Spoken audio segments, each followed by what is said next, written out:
Ahoy from BA! This is a Rorschach Ocean update from the 11th of June 2024, a summary of what's going down in the 70% surface of the Earth covered in salt water.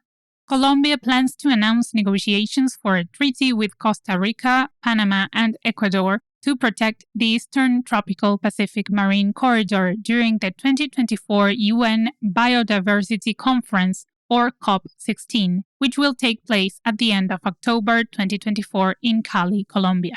The initiative wants to surpass the voluntary commitments of each country and instead sign a legally binding agreement. The treaty will address the institutional and transnational structure of the Ministerial Committee of the Eastern Tropical Pacific Marine Conservation Corridor, or CMAR, aiming to protect key migratory routes for endangered marine species. The broader goal is to conserve biodiversity and enhance sustainability through international cooperation. Still on the Pacific Ocean, on Wednesday the 5th, Kimberly Bernard from Greenpeace Australia Pacific published an article on the organization's website talking about the threat of deep-sea mining to Australia and the Pacific Islands.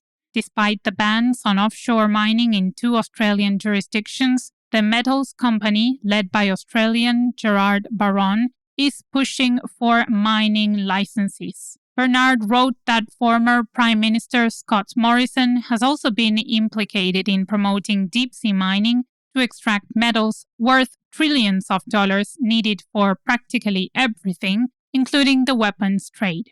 The current Australian government, under Prime Minister Anthony Albanese, has yet to support a global moratorium on deep-sea mining, despite pressure from local and international communities. In light of World Environment Day, which took place on Wednesday the 5th, the UN Development Programme, or UNDP, published an article by Mungtya Altanjaral, the resident representative of the UNDP Pacific Office in Fiji, about the need for coordinated environmental action and resilience in the Pacific Islands to combat climate change and preserve livelihoods. Altanjaral pointed out that the Pacific is facing stronger storms and ocean acidification, threatening coral reefs but also life of the communities in the islands. Communities are active in projects like strengthening coastal defenses and restoring mangroves. She suggests advocacy, policy changes, and international support for environmental security, highlighting the importance of community involvement, education, reforestation, and sustainable land management. Talking about important dates, World Oceans Day is celebrated on the 8th of June. This year, Voice of America News published an article to raise awareness about the vital role oceans play and the impact humans have on them, highlighting threats like plastic pollution and the depletion of marine life and coral reefs. The article also mentioned activities held on this day all around the world, including beach cleanups, educational discussions, and film screenings, aimed to inform and mobilize the public for sustainable ocean management. In other news, divers in Key West, Florida, found over a dozen packages of cocaine on Wednesday the 5th in the Atlantic Ocean, weighing around 25 kilograms and marked with the Nike SB logo. The Monroe County Sheriff's Office said that divers discovered the packages approximately 30 meters or 100 feet underwater, and they mistook them for trash at first. Authorities handed over the packages to the U.S. Border Patrol. The discovery follows recent incidents, including a beachgoer finding 30 kilograms of cocaine in the Florida Keys earlier this month. The state is dealing with high-intensity drug trafficking, showing concerns about the impact on marine life, like sharks consuming the drugs and becoming addicted, especially to cocaine, as we talked about in previous shows. Moving on, a recent report by the Environmental Justice Foundation reveals illegal fishing and labor abuse within China's distant water fleet in the southwest Indian Ocean. The report exposes exploitative practices such as shark finning and human rights violations, highlighting concerns about China's investments in the blue economy in the region. The journal Manga Bay wrote on Thursday the 6th that despite previous assertions of a zero-tolerance approach to illegal fishing, China is not adequately addressing these issues. During a recent meeting of the Indian Ocean Tuna Commission, in mid-May, Manga Bay remarked that member states rejected China's attempt to limit scrutiny of its fleet, marking a significant victory in efforts to combat illegal fishing activities.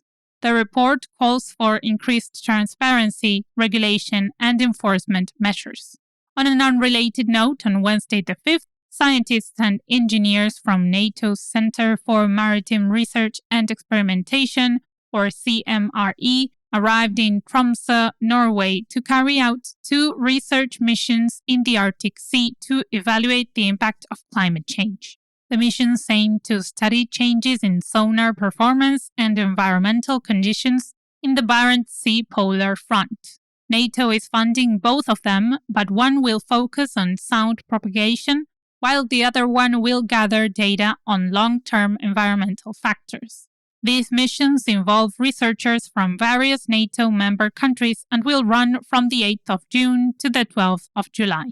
From the Arctic to the Antarctic Ocean, researchers from the British Antarctic Survey found that the 2023 Antarctic extensive sea ice loss was an extremely rare event that occurs once every 2,000 years.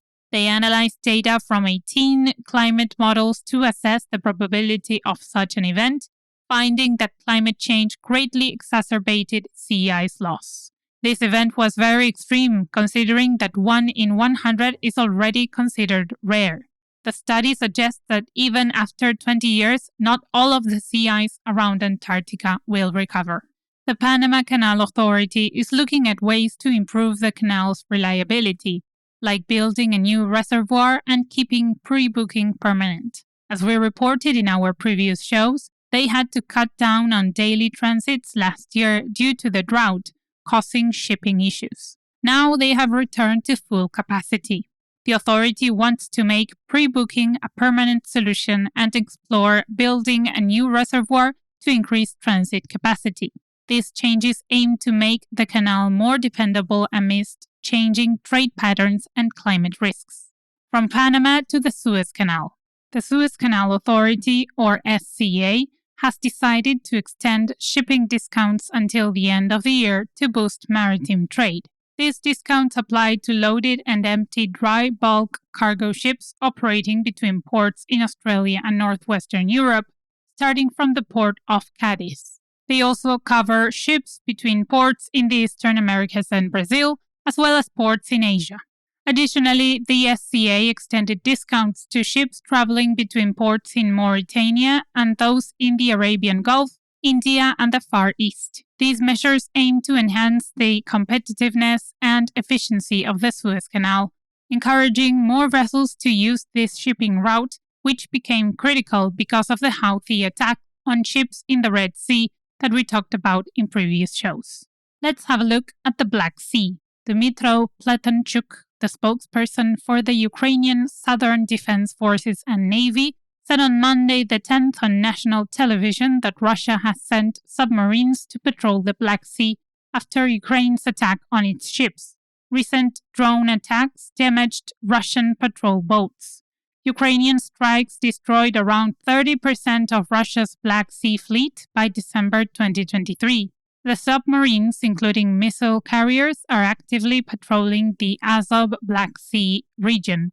Russia is also building structures to safeguard its ships from Ukrainian drone attacks. They are reportedly planning naval exercises in the Azov Sea and have stationed 3 landing ships and 3 small missile ships there. Closing with the Mediterranean Sea, 10 conservation groups and organizations, including Ocean Care, World Wildlife Fund, and Greenpeace, are calling on Spain's Ministry for Ecological Transition to enforce a mandatory 10-knot speed limit for ships in the Mediterranean Cetacean Migration Corridor to prevent whale collisions. This corridor is essential for endangered fin whales and sperm whales, but suffers from heavy maritime traffic, leading to numerous deaths among these species. Voluntary speed reductions are ineffective. The proposed mandatory limit aims to reduce collision risks and ensure safer conditions for the whales, creating equal conditions for all shipping companies. And that's it for this week. Thank you for joining us. Thank you so much to everyone who filled in the survey over the past few weeks. We really appreciate your comments and ideas. Many of you mentioned you would like to get some more in-depth episodes and interviews. Is that something you would like? Do you have any topics in mind? Something specific about the Rorschach Ocean Update that you want to know more about for us to do a special show on? We want to do some new things very soon. Please email us at info@rorschach.com. If you left an email to contact you in the survey, we'll reach out to you very soon. The survey is still linked in the show notes if you're interested in that as well. See you next week!